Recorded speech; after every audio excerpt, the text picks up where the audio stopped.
Abra a palavra do Senhor no livro de Josué, logo depois dos 5 primeiros livros da Bíblia, do nosso Pentateuco.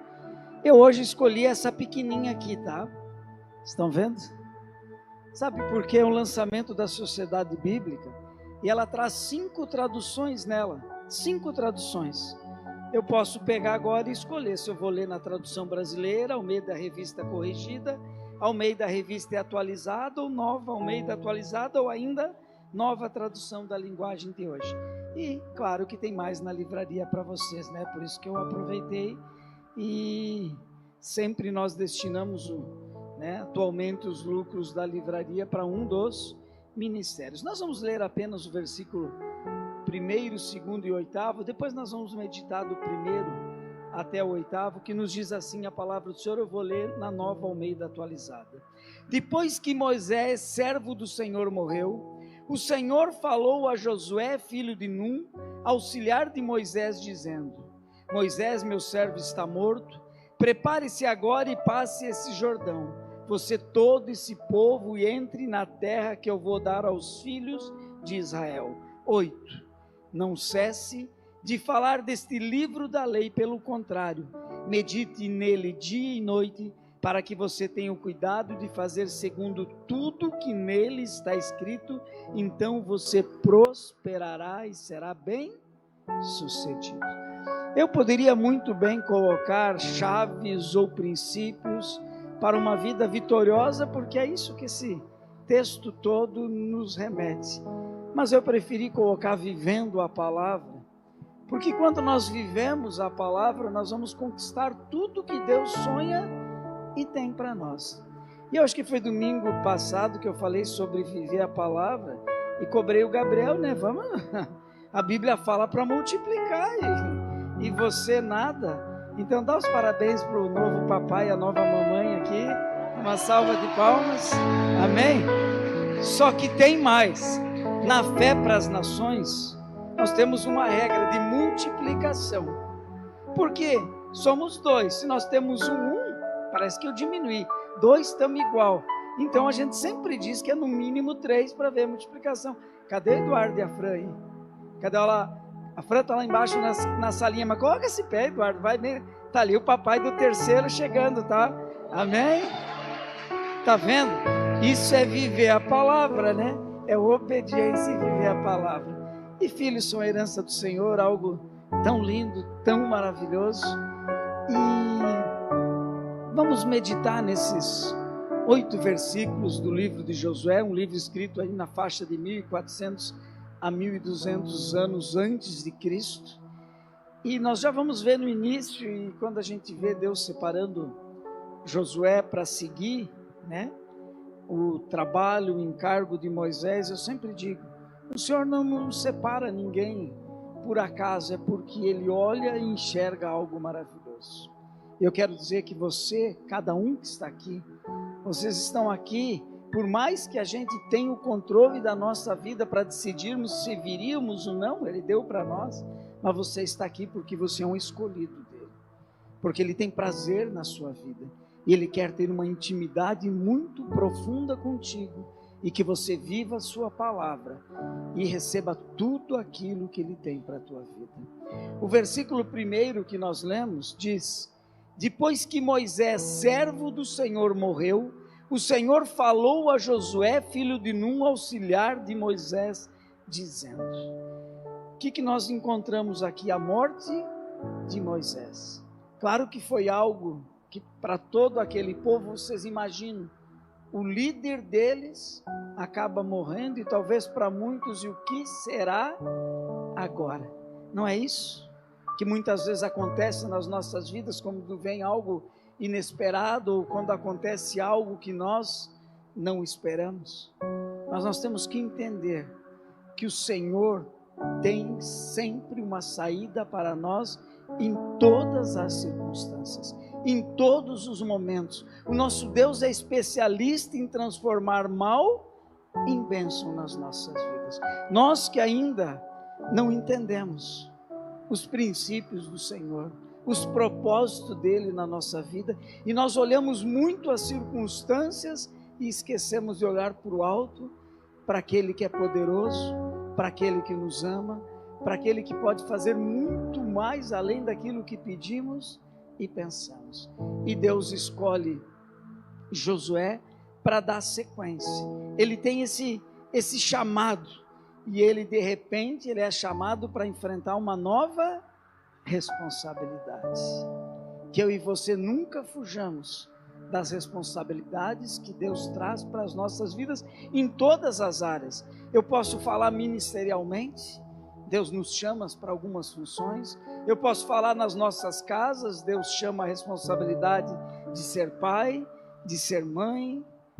Deus chama para assumirmos o papel dentro de empresas que trabalhamos, de assumirmos responsabilidades pelos nossos atos e não transferirmos culpas, porque nós somos compelidos pela nossa natureza carnal a fazer o que está lá no princípio. Quando Deus vem e pergunta para Adão o que houve, o que ele diz? Foi a mulher que tu me deste, foi ela que comeu do fruto e me deu. Eva, o que aconteceu? Foi a serpente. Nós somos especialistas em transferir responsabilidades e culpas, enquanto Deus nos chama para assumirmos aquilo que Ele coloca na nossa mão. E aqui é o primeiro princípio que nós encontramos em Josué, e é o que Deus tem para mim e para você. Ele nos chama a responsabilidade, porque Ele tem confiança em cada um de nós. Usando de novo, o Gabriel e Andrés, eles são chamados porque Deus confia no bom pai e na boa mãe que eles serão, na responsabilidade que eles têm, porque os filhos, antes de serem gerados por nós sabemos pela palavra que quem preparou tudo foi o Senhor, porque nós viemos dele. Então aprenda sempre isso. Você é e sempre será um projeto do Senhor, mesmo que as circunstâncias possam demonstrar o contrário, pela maneira da concepção ou por algo que possa ter acontecido. Nunca esqueça a verdade do Senhor. E os seminários são tremendos, e eu louvo a Deus pelo Senhor ter colocado na vida do Oséias e da Márcia. Esses seminários trouxeram para nós, para revelarem as verdades de Deus para as nossas vidas, que muitas vezes nós não entendemos. Por isso que nós necessitamos o quê? Viver a palavra. Conhecer a palavra somente não vai mudar as nossas vidas. Assim como participar dos seminários tão somente não vai mudar a nossa vida. Agora, se nós absorvermos, colocarmos no nosso coração e praticarmos a sua palavra, aí com certeza nós viveremos o melhor que Deus tem para nós. E esses 8 versículos que nós estaremos meditando é justamente para isso.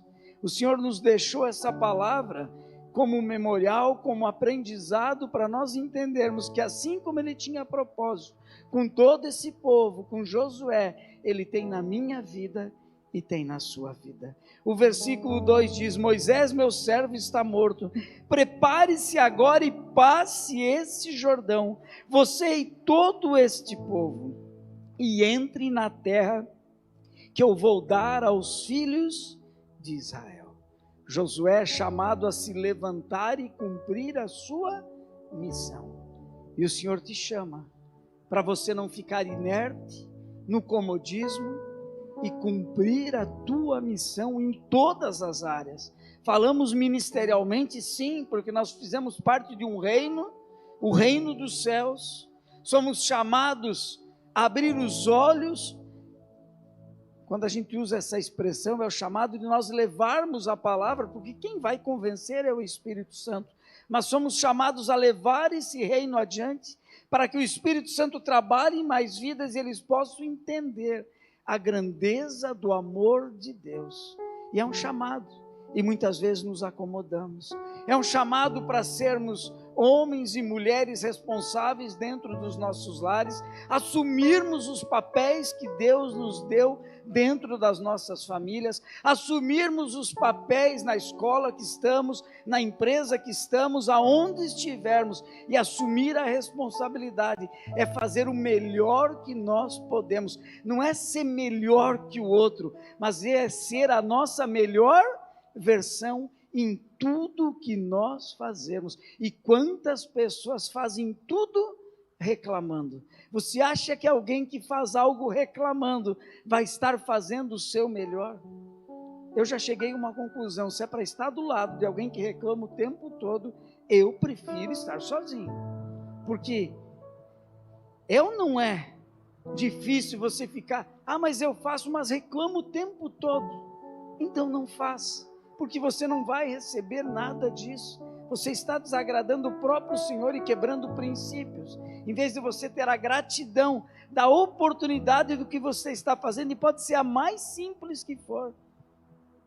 O importante para o Senhor e para as nossas vidas é fazermos tudo com excelência, o melhor que nós podemos fazer em tudo, sermos a melhor versão de filhos e filhas, sermos a melhor versão de pais, de irmãos, de mães, sermos a melhor versão se formos empregadores ou formos colaboradores, sermos a melhor versão de irmãos, sermos a melhor versão de genro.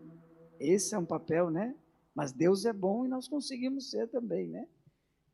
Amém? Quantos tiveram a sogra que caiu do céu que nem a minha? Amém? Eu que benção.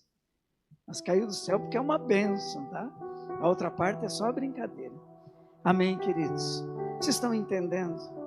Porque muitas vezes nós somos chamados a viver um evangelho fictício, sabe? A oração forte do pastor, claro que a oração tem poder, e muitas vezes é na oração que tudo acontece, mas a oração, se não houver uma sequência de vida, não vai resolver. As coisas acontecem na nossa vida vivendo a palavra. É isso que eu quero que vocês entendam. Não é transferindo a responsabilidade para o louvor, para quem ministra, para o pastor, é assumindo a nossa responsabilidade perante o Senhor e perante a sua palavra. Não transfira responsabilidades. Na hora de louvar, de adorar o Senhor, não vou adorar porque não é a música que eu gosto, não vou adorar porque é o Gabriel que está ali à frente, não vou adorar porque é fulano de tal. Ei, eu vou adorar porque eu sou chamado a adorar o Senhor. Eu vou receber a palavra, vou filtrar, porque a Bíblia diz assim, que eu devo filtrar se está de acordo com as Escrituras, e eu vou receber a palavra independente de quem estiver ministrando, porque o nosso Deus fez até uma mula falar. Você consegue entender isso? O importante é entendermos que é o Senhor que está falando conosco.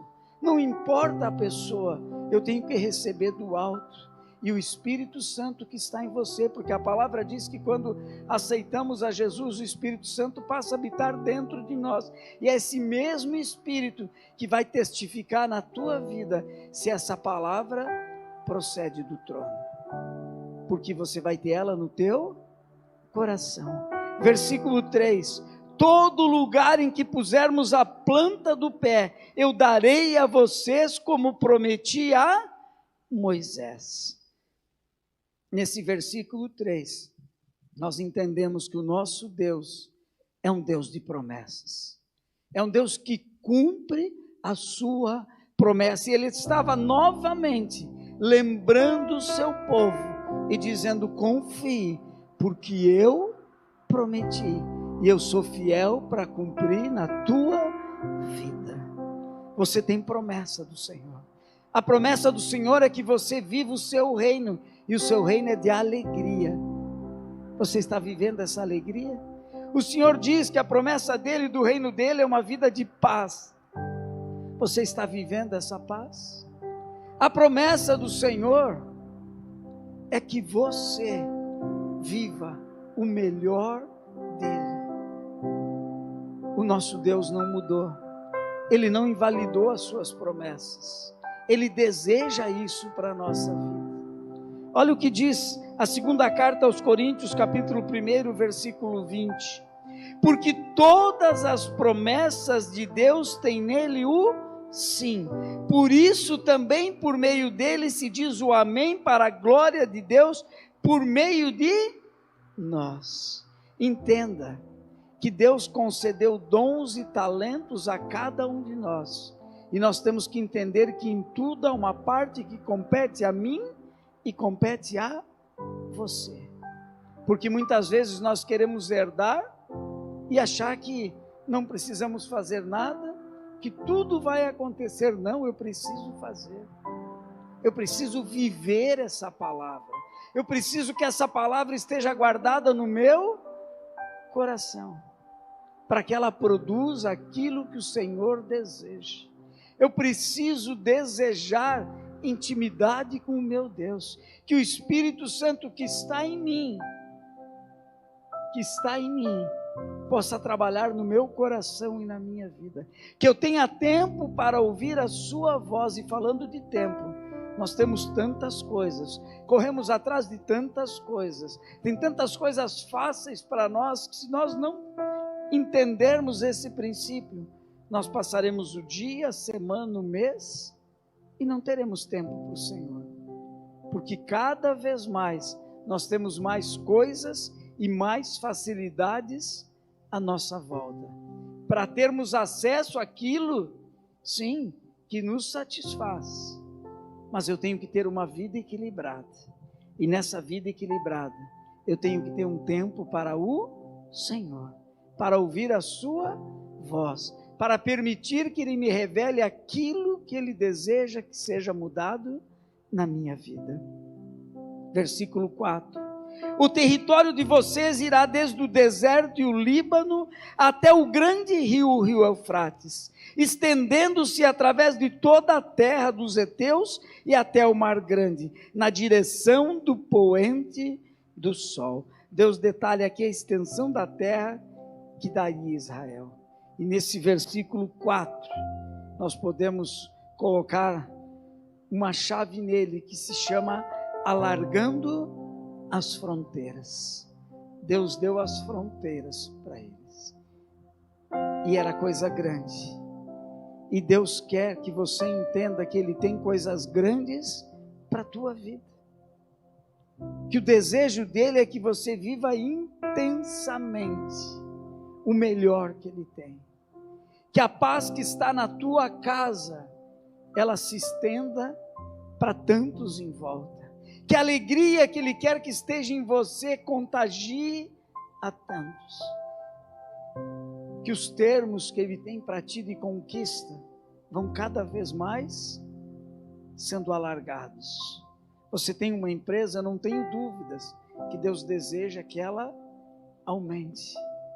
Você trabalha numa área, eu tenho certeza que Deus deseja que os teus contatos, que o teu profissionalismo, que o teu entendimento se alarguem, se alastrem, porque Ele deseja sim que todos ali fora vejam a diferença daqueles que o servem.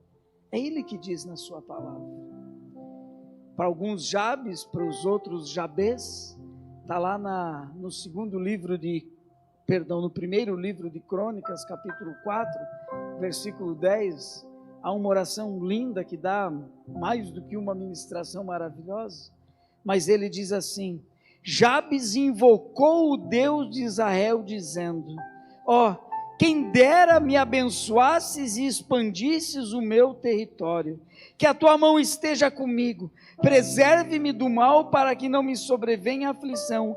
E Deus lhe concedeu o que ele tinha pedido. Deus concedeu o que lhe tinha pedido. O que ele pediu? Alargue as minhas fronteiras. Senhor, alargue os meus conhecimentos. Alargue aquilo que precisa aumentar na minha vida. Nós não somos chamados para nos acomodar. Nós na fé, quando o Espírito Santo toca algumas pessoas, algumas vêm por descer o batismo, outras desejam fazer parte dessa família, porque Nós falamos que a Fé para as Nações não é uma igreja para simplesmente frequentar, é para ser muito mais que isso, é para pertencer a essa família, é uma família para pertencer. Mas a gente sempre diz para quem vem, o Senhor nos chama para servirmos uns aos outros os que estão ali fora. Não existe evangelho de ser tão somente servido. Sermos uma igreja local onde sentamos, ouvimos a palavra, louvamos, vamos para casa, domingo que vem retornamos, sentamos, ouvimos a palavra e está tudo bem. Não, não está tudo bem. Como, pastor? Claro que está bem, não. Deus nos chama para mais. Deus nos chama para algo muito maior, para levar a sua palavra, para usar os dons naturais, os talentos que Ele nos deu na área que Ele nos deu, para servirmos. Quero que você entenda isso, para nos importar um com os outros, para você olhar quem está em tua volta. Por isso que nós amamos as redes, os nossos encontros nos lares, nas casas, porque é um momento que nós podemos estar juntos, nos preocupando um com os outros, cuidando um dos outros, conversando um com os outros, tendo mais intimidade, mais comunhão, nos importando. Você está entendendo? Os pequenos grupos, as nossas redes, é o local ideal para sermos a igreja que nós somos, porque nós somos a igreja, não o templo, nós. E o cabeça é Cristo. Então, se você ainda não participa de uma rede, pergunte para alguém da igreja. Eu quero entender essa questão de rede, o que é. Lá tem estudo da palavra? Tem. Lá tem comunhão? Tem. Lá tem oração? Tem. Lá tem amor? Tem muito. Lá tem entrega? Lá tem cuidado. Porque no grupo menor se torna mais fácil. E nós necessitamos viver isso, sermos a igreja do Senhor. Nós, como fé, e ainda o nome Fé para as Nações, nós desejamos crescer sim, e que Deus alargue as nossas fronteiras, mas jamais perder os princípios. Se for para crescer perdendo os princípios, não, o Senhor sabe. Nós temos que ter princípios, não é crescer por crescer, é vivermos essa igreja que se importa, que ama, assim como o nosso Deus nos ama. Versículo 5. Ninguém poderá resistir a você todos os dias de sua vida. Assim como estive com Moisés, estarei com você. Não o deixarei, nem o abandonarei. Nunca sozinhos. Deus sempre está conosco, assim como Ele disse que estaria com Josué e estaria com nós. Ele diz: ei, você jamais está sozinho. Você jamais está sozinho. Jamais. Você consegue entender isso? Jamais.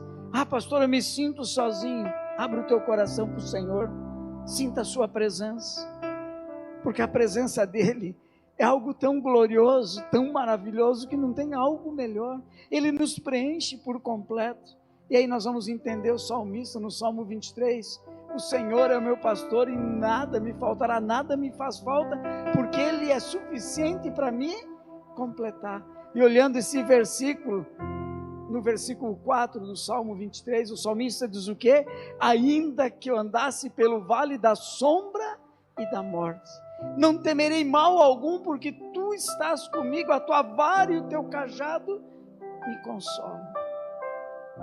Mesmo num vale de dificuldade, num vale de sombra e de morte, nós sabemos que o nosso Deus está conosco. Amém, queridos? Versículo 6. Seja forte e corajoso, porque você fará esse povo herdar a terra que sob juramento prometi dar aos pais deles. O chamado de ser corajoso é para mim e para você. Mas pastor, eu tenho vivido uma vida de medo. O Senhor não nos chamou para o medo. Jamais. O nosso Deus é um Deus presente, que nos chama o quê? A confiança, que nos chama a coragem.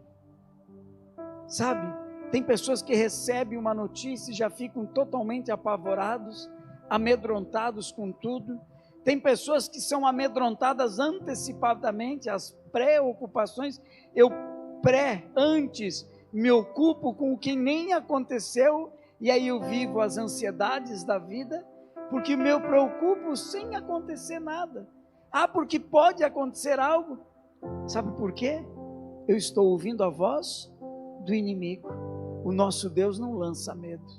O nosso Deus diz: ei, eu estou contigo. Se o nosso Deus está conosco, por que nós vamos ter medo? Temer o que se Ele está conosco? E Ele te chama a coragem e diz: ei, seja corajoso, seja corajosa, em frente, eu estou contigo. É no momento da luta que nós vamos ser testados, e o Senhor pede: você confia em mim? A tua confiança é em mim? Então descansa em mim, confie. Ser corajoso, seja corajosa. Não importa a notícia, não importa o que está acontecendo, Ele é contigo. E Ele confia em ti. Ele te chamou. Ele sabe quem você é. E Ele vai te capacitar em tudo que você necessitar. Quando Ele chama, Ele cuida. Ele nos dá além daquilo que podemos imaginar. Seja em que área for, seja onde for, o que Ele quer é a nossa disposição e a nossa coragem.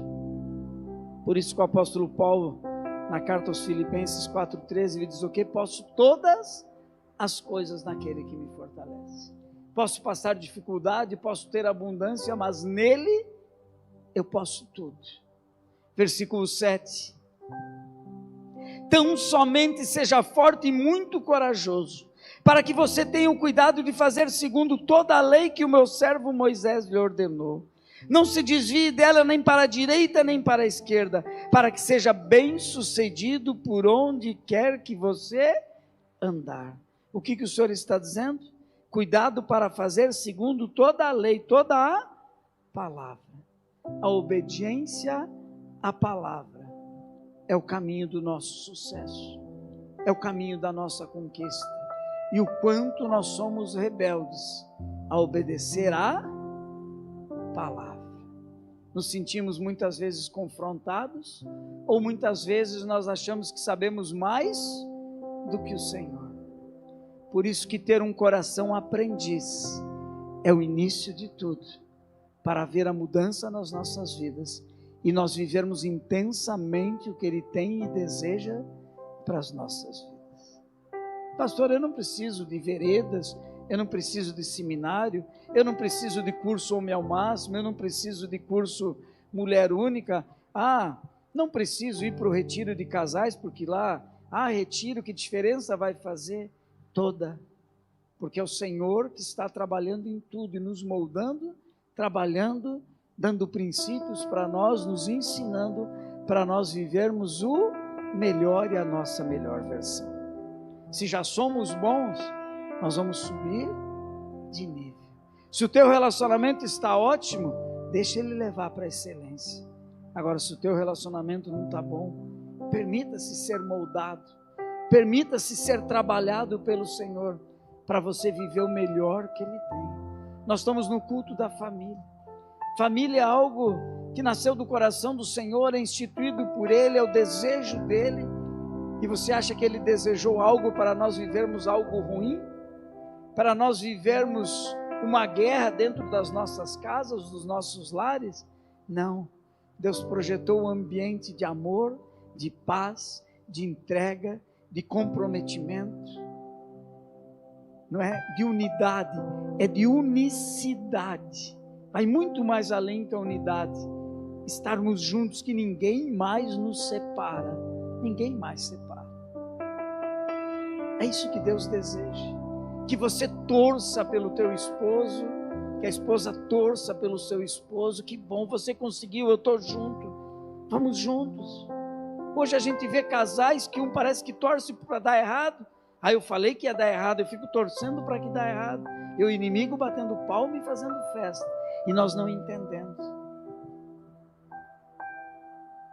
Tiago 1:22 é tão claro. Sejam praticantes da palavra e não somente ouvintes, enganando a vocês mesmos. Tiago 1:22.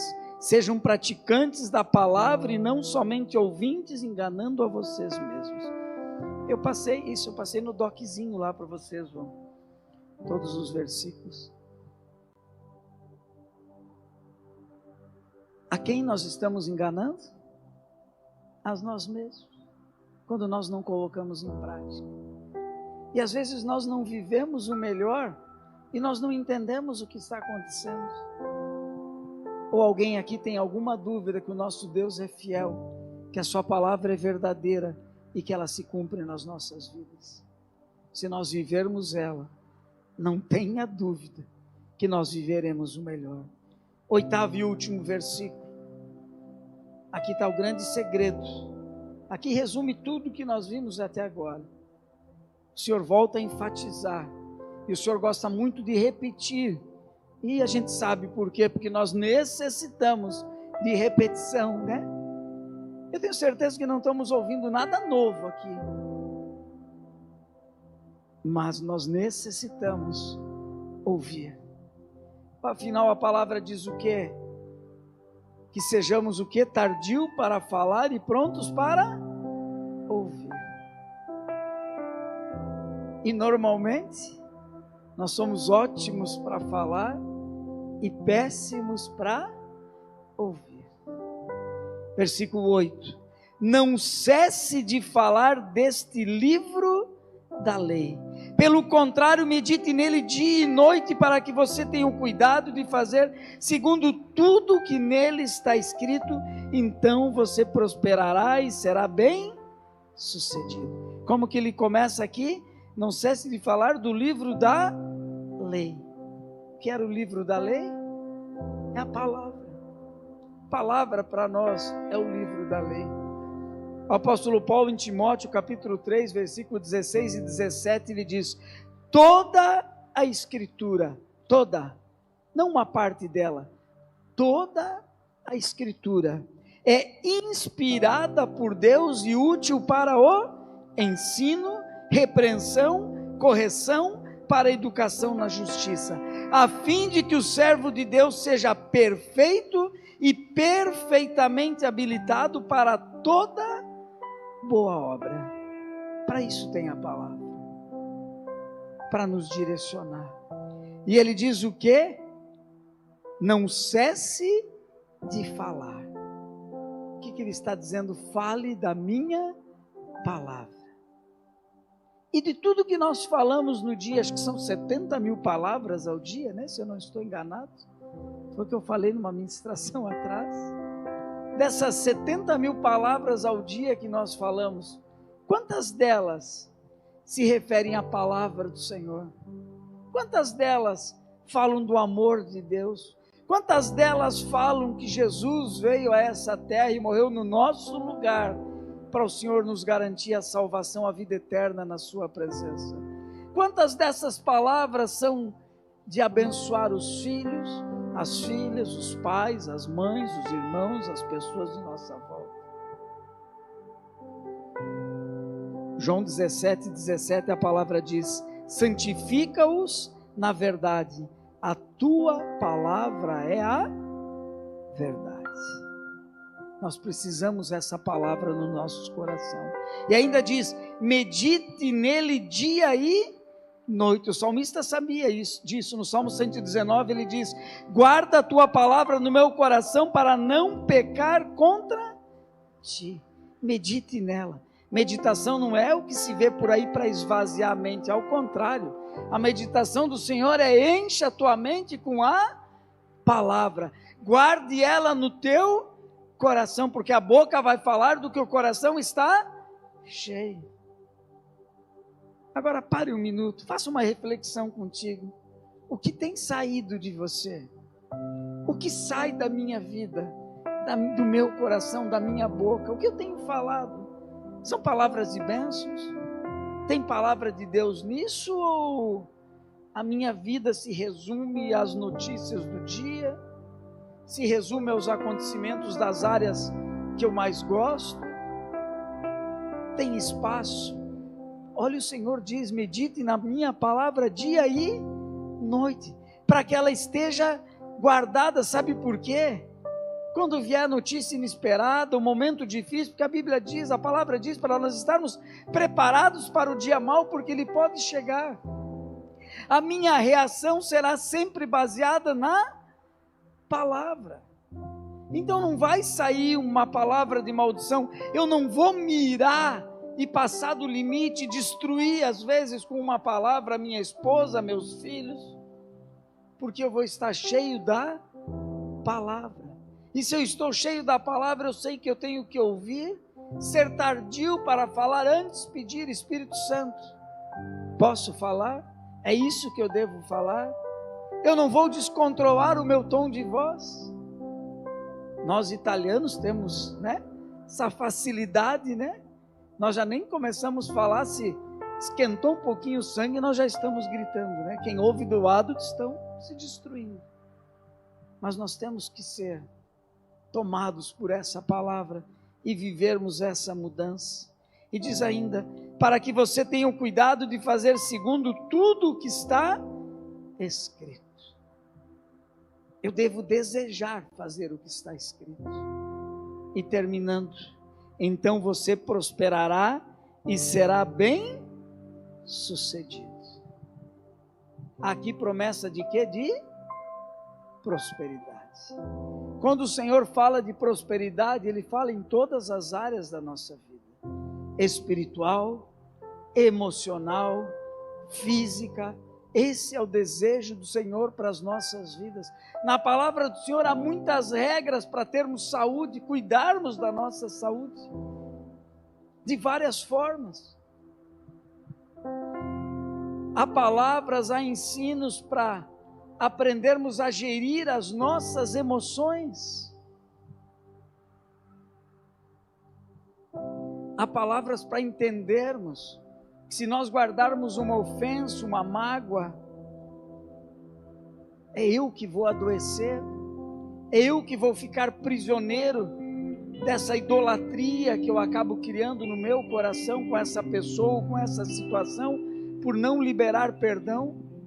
Mas eu não sinto, pastor, é pela palavra que eu vou entender que eu não preciso sentir nada, eu só tenho que obedecer e dizer: eu perdoo, assim como o Senhor me perdoou quando eu não merecia. Você está entendendo isso? Nós necessitamos viver a palavra. Para quê? Para viver a prosperidade que o Senhor tem para as nossas vidas, em todas as áreas, inclusive na área financeira, sim, material. Termos as nossas necessidades supridas. Mas aí eu olho para a palavra e eu devo decidir o quê? Viver esta palavra.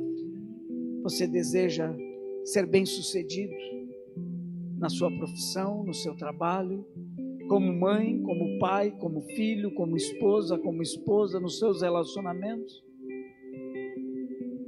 Estão aqui as chaves. Tudo que nós lemos aqui se resume a vivermos a palavra. Preciso conhecê-la. Por isso que a palavra diz que a fé vem pelo ouvir e ouvir da sua palavra. Mas eu preciso que ela entre no meu coração, que ela faça o processo de limpeza e retire todo o entulho, toda a sujeira, tudo aquilo que está atrapalhando o agir de Deus na minha vida, e começar a viver segundo a palavra, sendo a minha melhor versão em tudo que eu fizer. E o Senhor diz: se você viver a minha palavra, se você obedecer os meus mandamentos, as minhas bênçãos te alcançarão. Nós não precisamos correr atrás da bênção, ela vem até nós. É palavra. Você crê na palavra? Então coloque-se em pé, por gentileza.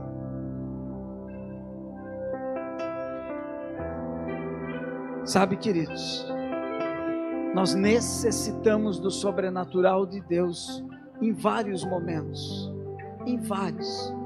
Mas o sobrenatural de Deus só virá na nossa vida quando nós fizermos a nossa parte, que é o natural, que eu e você temos que fazer. Assumir o chamado à responsabilidade, assumir o chamado com coragem, aquilo que Ele nos chama. Eu não sei se temos essa noite alguém que ainda não teve a coragem de dizer: Senhor, não quero mais viver do meu jeito, da minha forma, da minha maneira de pensar, das tradições que eu herdei, mas do que diz a tua palavra. O Senhor diz que aquele que confessa Jesus como Senhor e Salvador da sua vida terá uma eternidade na sua presença, porque todos nós nascemos em pecados, e o salário do pecado, a recompensa do pecado é a morte. Todos nós nascemos destinados à morte espiritual, à morte eterna, e para pagar um preço de morte era só uma vida, e foi isso que Jesus fez. Veio em santidade, sem pecado, por isso nasceu do Espírito Santo, se entregou no nosso lugar sem nós merecermos, e disse: ei, eu fiz a obra, só vocês me receberem no seu coração. E eu quero fazer essa oração, e você que tem coragem para assumir uma posição de filho, de servo, colocando Jesus como teu Senhor e teu Salvador, repita comigo essa oração: Senhor, nesta noite, reconhecendo que Jesus Cristo veio a essa terra e morreu na cruz do Calvário no meu lugar, eu confesso os meus pecados e quero confessar a Jesus Cristo como meu Senhor e meu Salvador. Senhor, escreve o meu nome no livro da vida. Obrigado, Pai, porque eu posso te chamar de meu Pai, Paizinho. Senhor, também te peço, me guia, me orienta em cada passo da minha vida, e eu quero agora liberar perdão a todas as pessoas que um dia me magoaram, me ofenderam, assim como o Senhor me perdoou, eu perdoo elas também, em o nome de Jesus. Amém, queridos? Nós temos um pequeno livro escrito Sou Filho e Agora. Tem alguém que fez essa oração pela primeira vez, convidando Jesus para ser Senhor e Salvador da sua vida? Só levanta a mão bem rapidinho, que eles já vão entregar esse livro para ti. Tem alguém que nunca tinha feito essa oração, que fez essa noite, entregando sua vida a Jesus como Senhor e Salvador? Temos uma levantada ali, então já estamos indo entregar, porque é importante essa leitura, é importante entender esse passo, e esse livro é bem simples, mas vai mostrar o que? A palavra. Agora eu quero pedir para você, que deseja viver a prosperidade do Senhor, na tua vida pessoal, na tua vida profissional, na tua vida relacional, na verdade essa prosperidade plena que o Senhor tem, porque Ele disse na sua palavra que Ele veio para desfazer as obras do inimigo, e Ele veio para matar, roubar, destruir, colocar mentiras no teu coração, na tua alma, para você não viver as verdades do Senhor. Mas Ele disse que veio destruir toda a obra do inimigo, e veio te trazer vida e vida abundante. E eu quero orar por você, interceder junto ao Pai, para que você viva esse sobrenatural, porque isso vem dEle, é a parte dEle. Mas se você assume nessa noite um compromisso de seguir essa palavra e essas chaves que Ele colocou, de obediência, não de perfeição, não somos perfeitos, mas se errarmos, temos nosso advogado. Jesus está sempre pronto, com a mão estendida. Mas você que deseja viver para o Senhor, realmente, porque se nós confessamos Jesus como Salvador, nós o confessamos também como Senhor das nossas vidas. Se você deseja que Ele seja Senhor, eu quero orar por você. Coloca a mão no teu coração. Por que, pastor, só se eu quiser Jesus como Senhor? Porque senão não tem como romper essas barreiras, se nós não decidirmos viver a sua palavra. Paizinho querido, por isso eu quero apresentar cada um dos teus filhos e as tuas filhas. Paizinho, para eles viverem o sobrenatural teu. Esse povo estava atravessando o Jordão para conquistar Canaã. Canaã nas nossas vidas, Pai, representa a eternidade na tua presença. mas representa tudo que o Senhor pensou, planejou nas nossas vidas. Tudo que o Senhor projetou e o que o Senhor projeta é muito maior do que nós mesmos podemos pensar. Por isso eu te peço, assim como o Senhor foi com esse povo que atravessou o Jordão, vai à frente, Pai, deles. Destrói todas as cadeias, destrói todos os grilhões, destrói, Pai, todos os tronos que Satanás implantou, fez na vida deles, na casa deles, nos negócios deles, na profissão deles. Seja dissipado agora, arrancado, destruído em nome de Jesus, porque o Senhor veio para desfazer as obras do inimigo das nossas almas. E nós declaramos e decretamos a falência de todo agir do reino das trevas contra a vida dos teus filhos e as tuas filhas. E assim como o Senhor foi com o povo de Israel, com Josué na travessia do Jordão, e eles conquistaram a terra de Canaã, os teus filhos e as tuas filhas conquistarão tudo que o Senhor projetou, planejou, sonhou pela vida deles. Eles conquistarão e saberão que tu és o Deus verdadeiro, o Deus que continua operando milagres e maravilhas. E eu quero te louvar, porque é noite de conquista, porque eles decidem viver a tua palavra. Eu quero te louvar, Pai, te glorificar e te agradecer, em nome de Jesus.